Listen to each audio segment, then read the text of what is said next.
Hi everyone, welcome back to my channel and Radhe Radhe. तो मैं अभी निकल रही हूँ बरसाना के लिए। इससे पहला वाला जो व्लॉग था वो गोवर्धन पर्वत पे था, आपने वो देख लिया होगा, शायद नहीं देखा तो देख लेना। और सबसे पहले हम निकल रहे थे बरसाना के लिए, बट हमें अपने साथ में ही धर्मशाला के साथ में एक मंदिर दिखा जो इतना ज़्यादा प्यारा था। वहाँ पे इतनी शांति थी, तो वहाँ पे हम दर्शन करके आए और उसके बाद हम निकल पड़े, अपनी बस का वेट कर रहे हैं बरसाना जाने के लिए। तो हमारी बस भी आ चुकी है और हम अभी जा रहे हैं बरसाना। ये दूर से देखो, ये रही हमारी राधा रानी की अटारी, और इसी बात पे बोलो राधे राधे। हमें एक प्यारी सी बच्ची मिली जिससे हमने ये टीका लगवाया था। तो हमें जब पता चला वहाँ पहुँच के कि यहाँ पर 250 सीढ़ियाँ और सारी खड़ी हुई सीढ़ियाँ, तो चलना काफ़ी मुश्किल था। बहुत सारे लोग थे जो एक दूसरे के सहारे से और राधा रानी के नाम लेकर बस चढ़ रहे थे। इसी प्रकार हम भी वहाँ पे चढ़ गए थे और ऊपर से यहाँ का नज़ारा इतना खूबसूरत था, आप देख सकते हैं इस वीडियो के अंदर भी।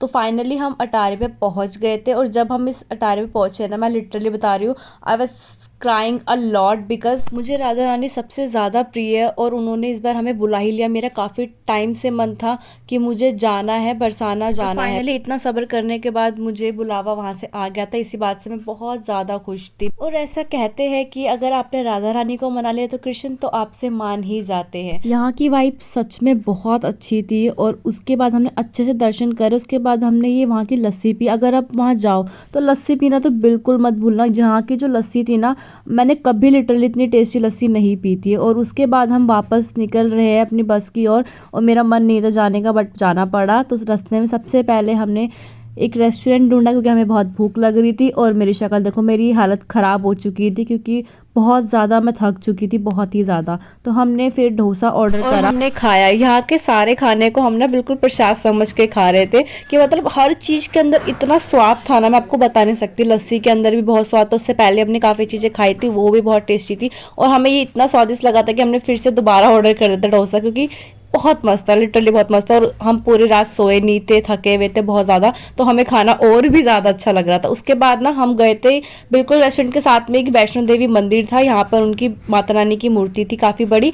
ये इतना प्यारा मंदिर था ना, इसका व्यू इतना सुंदर था, लिटरली ऐसा लग रहा था माता रानी हमारे सामने खड़ी हो बिल्कुल। और इस मंदिर के अंदर ना हमने कीर्तन भी करा और ढोलक बजाया, गाना भी गाया, बहुत ज़्यादा मज़ा आया। वो चीज़ें मैं रिकॉर्ड नहीं कर पाई क्योंकि जब हम उस टाइम को एंजॉय कर रहे होते तो शायद हम कैमरा नहीं उठा पाते उस टाइम पे, तो इसलिए मैं वहाँ पे बस एंजॉय कर रही थी। ये मंदिर काफ़ी ज़्यादा बड़ा था और यहाँ पे सारे देवी देवताओं की मूर्ति थी, और बीच में जो थी वो माता रानी की थी, वैष्णो देवी माता की।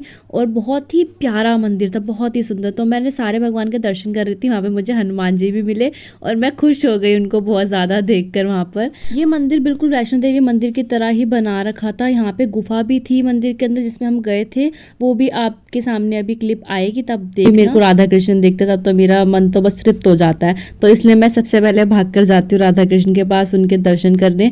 और मेरा मन बहुत ज़्यादा खुश हो रहा था कान्हा को बार बार देखकर। तो हमें फिर राम सीता जी भी दिखे। उसके बाद हम गए थे गुफा के अंदर। जो वैष्णो देवी गुफा थी वो बिल्कुल वैसी ही बना रखी थी, और यहाँ पे सारी देवी देवताओं की मूर्ति थी, सारी माता रानी की मूर्ति थी, 9 देवियों की मूर्ति थी। हमें सच में फील हो रहा था कि हम वैष्णो देवी आ रखे हैं जम्मू में। और यहाँ का चांद भी इतना प्रिटी है, बिल्कुल मेरी राधा रानी की तरह। तो हम अब बस गुफा से निकल रहे हैं। पहले सारे दर्शन अच्छे से हमने कर लिए। गणेश जी की भी मूर्ति, यहाँ पे सारी ही देवी देवताओं की मूर्ति थी।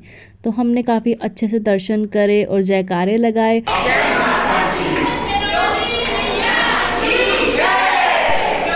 और उसके बाद हम गुफा से निकल गए। तो आज के व्लॉग के लिए बस इतना ही। Bye bye.